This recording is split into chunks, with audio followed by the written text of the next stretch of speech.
The Carter family had always been the kind of people who filled a room with energy.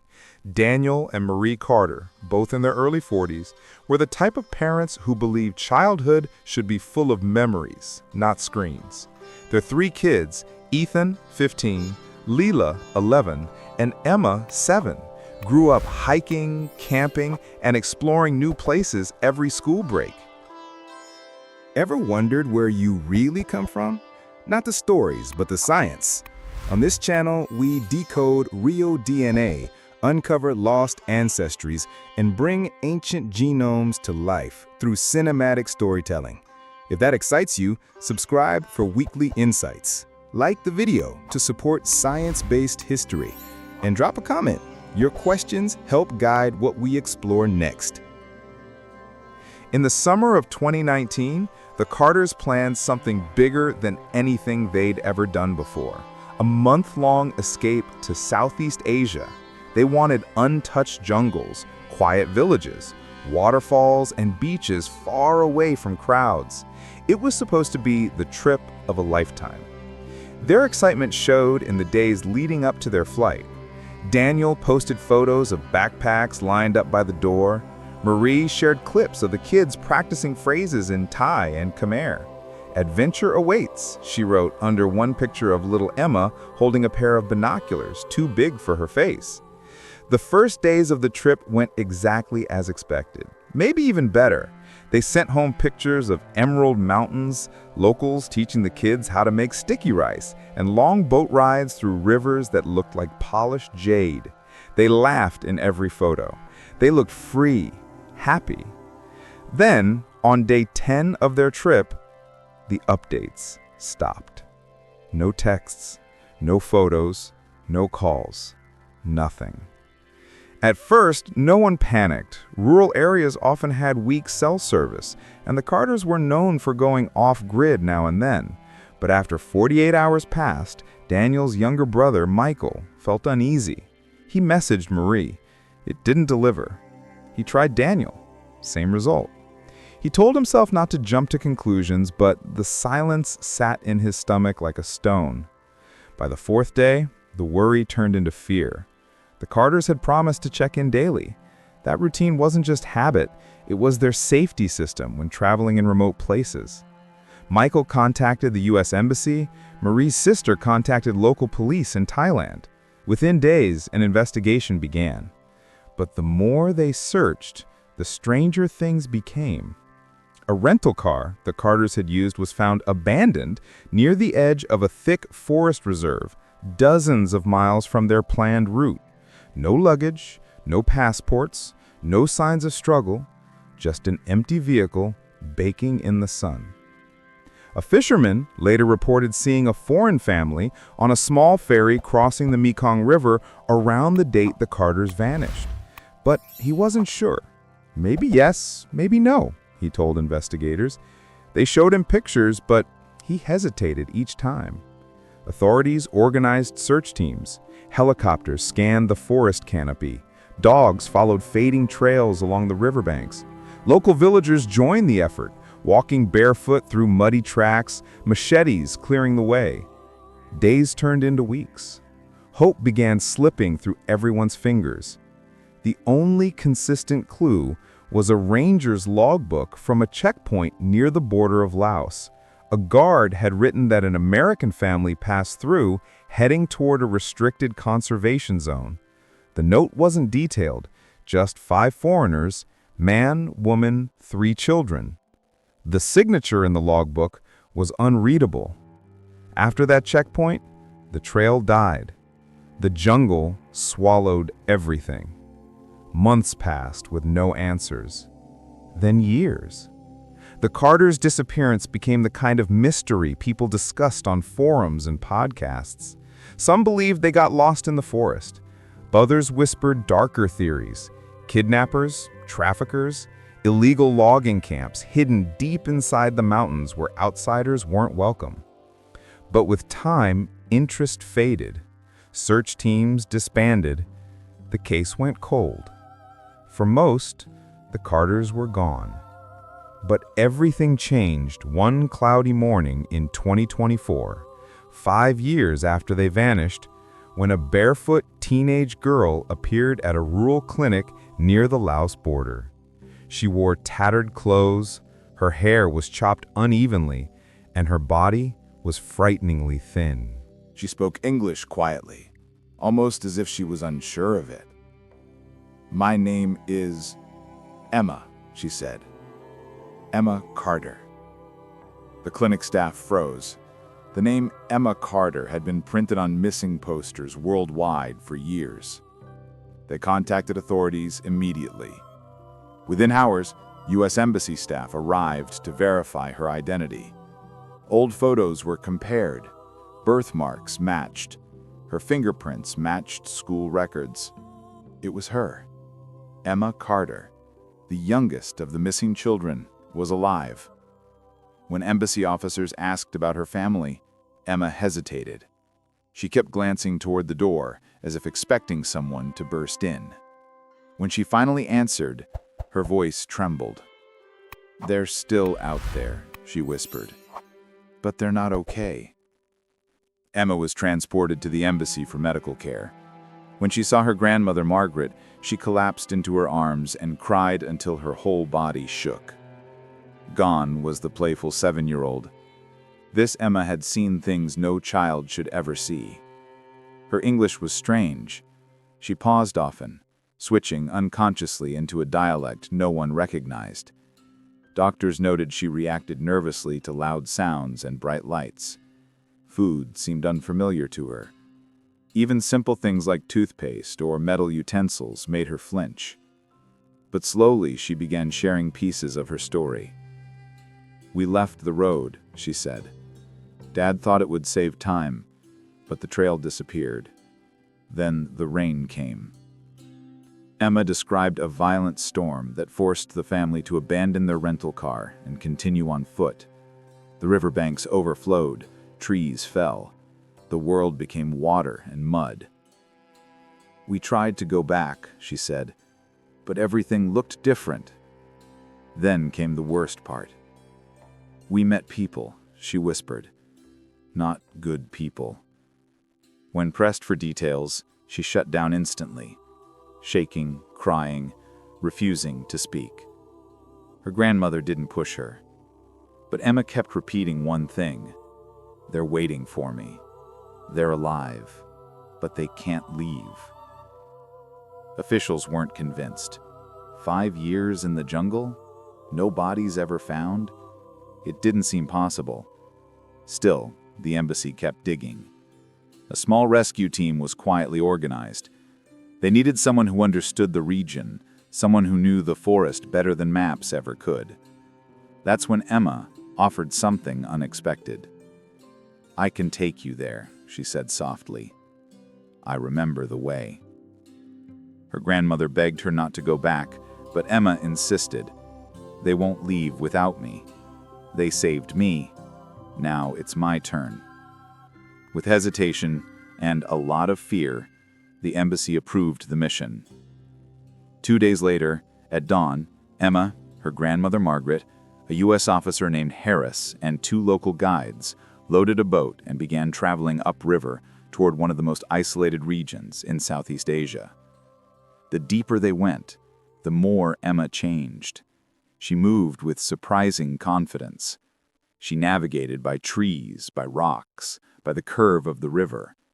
She spoke occasionally in a local dialect the guides recognized as a mix of several remote tribes. "How do you know this language?" one guide asked. Emma stared into the forest. "I grew up with them," she replied. On the second day, they abandoned the river and continued through thick jungle on foot. Sharp vines tore at their clothes. Insects swarmed their skin.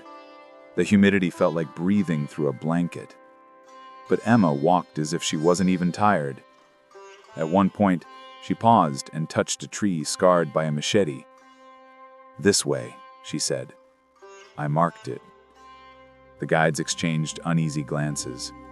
This girl had survived out here far longer than most trained adults.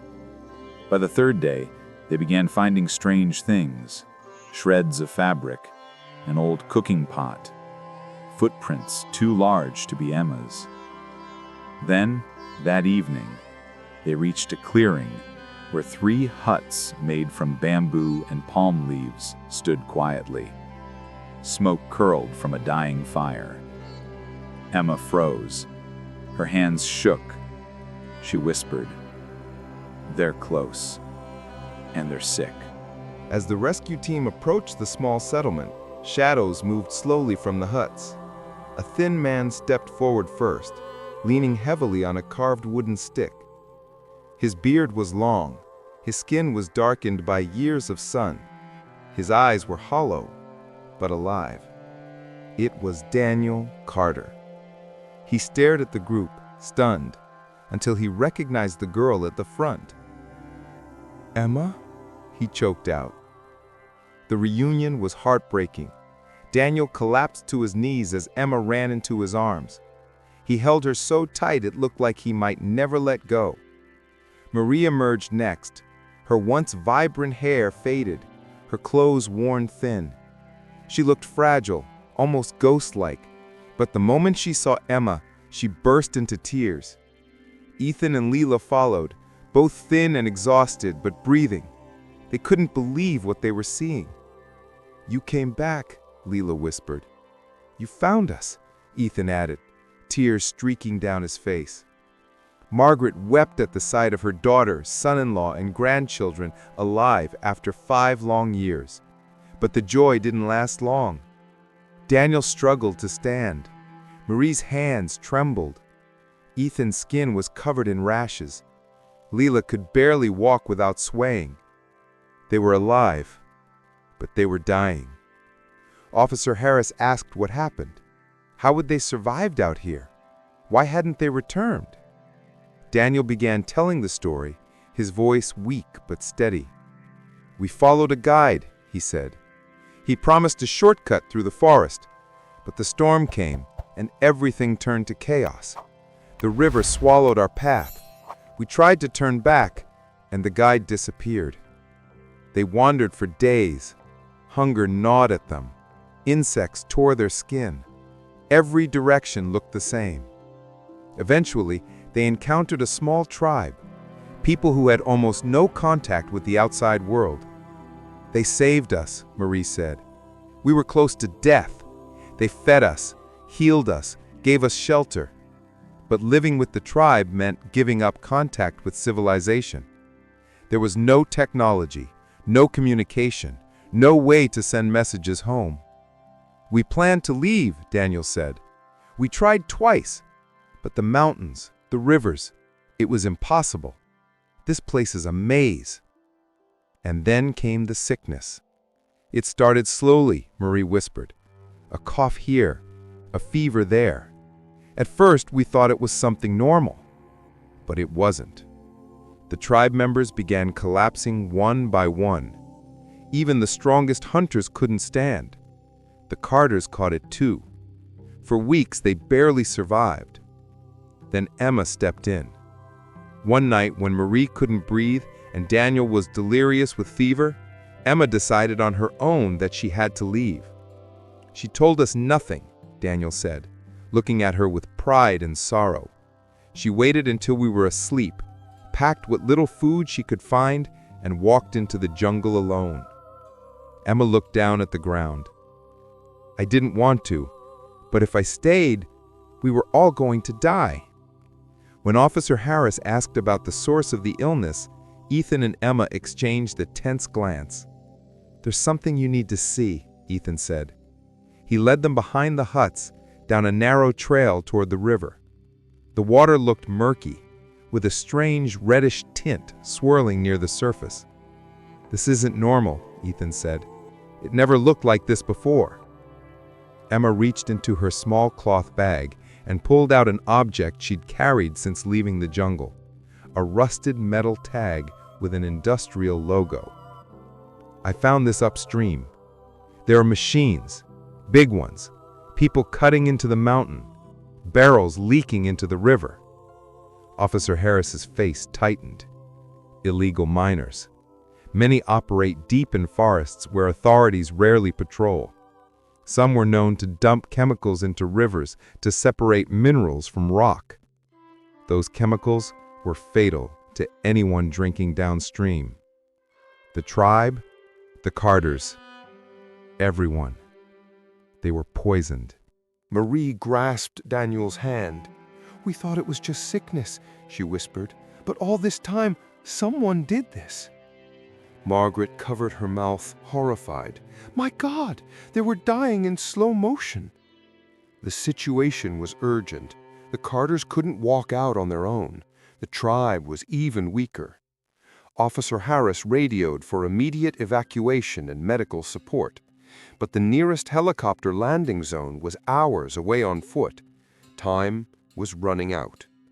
At first light, the entire group began the difficult journey toward an open field large enough for a helicopter. Daniel needed support to walk. Marie leaned heavily on Margaret. Ethan and Lila moved slowly, exhaustion written all across their faces. Emma walked at the front, guiding them with the confidence of someone who had lived half her life in this forest. She recognized trees, trails, and even animal patterns. Every so often, she stopped and listened carefully. "People sometimes come this way," she warned. "The miners." Officer Harris kept his hand near his weapon. The guides stayed alert. After nearly 4 hours of hiking through dense jungle, they reached the clearing. The helicopter arrived minutes later, its blades whipping the tall grass and shaking the trees. For the Carters, the noise was overwhelming, too loud, too bright. They shielded their eyes, confused by technology they hadn't seen in half a decade. One by one, they were loaded in. Emma entered last. She took one final look at the forest, the place that had nearly killed her family, but had also kept them alive. When the helicopter lifted off, she held her grandmother's hand tightly and watched the canopy shrink below them. For the first time in 5 years, she was leaving the jungle behind. The Carters were transported to a hospital equipped to handle severe malnutrition, infections, and toxic exposure. Doctors were stunned they'd survived this long. Their bodies showed clear signs of chemical poisoning, consistent with contaminated water. The tribe members rescued later showed the same symptoms. Once the family stabilized, an environmental task force launched a massive investigation into the illegal mining site Emma had mentioned. What they found was devastating. Dozens of barrels leaking toxic waste, destroyed riverbanks, evidence of years of illegal extraction.